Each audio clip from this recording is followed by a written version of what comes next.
Hello everyone, সুপ্রভাত সবাইকে। পৌষ মাসের মকর সংক্রান্তিতে আমাদের নিয়মে বাড়িতে বাড়ির মঙ্গলের জন্য বাস্তু পূজা করতে হয়। তো আমি ভোরবেলা উঠে সমস্ত বাসি কাজ সেরে এখন স্নান করে চলে আসলাম বাস্তু পূজা করতে। তো দেখতে পাচ্ছ আমি প্রথমে চালের গুঁড়া পিঠালি দিয়ে গ্লাসের পিছন দিয়ে চিহ্ন করে নিয়েছি, তারপরে ফল প্রসাদ দিয়ে বাস্তু পূজা করেছি, আর সাথে প্রদীপ ধূপকাঠি জ্বালিয়ে আরাধনা করে পুজো করেছি। তো আমার পুজোটা কমপ্লিট হয়ে গেছে। আর আমাদের নিয়মে কলা কমলা কর্মা দিয়ে সকালবেলা ভোরবেলা পুজো করতে হয়। তারপরের দিকে বাড়ির বাস্তু পূজা করার পর চলে আসলাম বাড়ির ঠাকুর পুজো দিতে।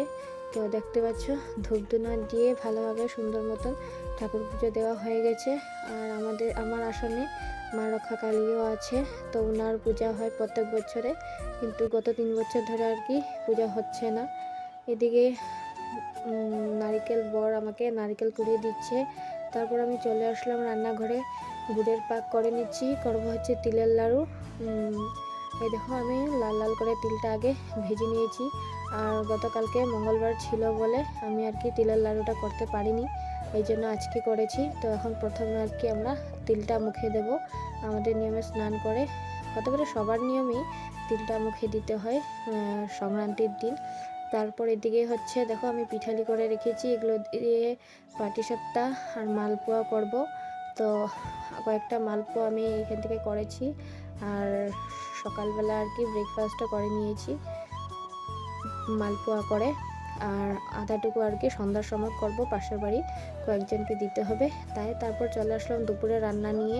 সোয়াবিন তরকারি করেছি, আর করেছি হচ্ছে বেগুন ভাজা করব।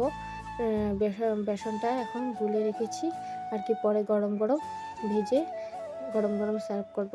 তারপর এদিকে বর লেবু কাঁচা লঙ্কা চিড়ে রেখেছে। আর এদিকে হচ্ছে তিলের লাড়ুগুলো আমি একটা কোটোর মধ্যে ভরে রেখেছি যাতে নরম না হয়ে যায়। আর পরে আর ক্লিপ নিতে পারিনি, এটা হচ্ছে সন্ধ্যার ক্লিপ। তিলের লাড়ুগুলো করে রেখেছি, নারকেল লাড়ু করেছি। আর করেছি হচ্ছে নারকেলের পাক, এটা দিয়ে আর কি পাটিসাপটা করব, পাশের বাড়ি কয়েকজনকে দেবো তো তাই আর কি। আর বাড়িতেও আর কি আমার বর আমার মেয়ে ওরা খেতে ভালোবাসে পিঠা, তাই ওদের জন্য বানিয়েছি। আর আমি গত 10 বছর থেকে বানাচ্ছি। আর এই বছর কিন্তু আমার সমস্ত পিঠা অনেক সুন্দর হয়েছে, খাস করে পাটিসাপটাটা অনেক সুন্দর।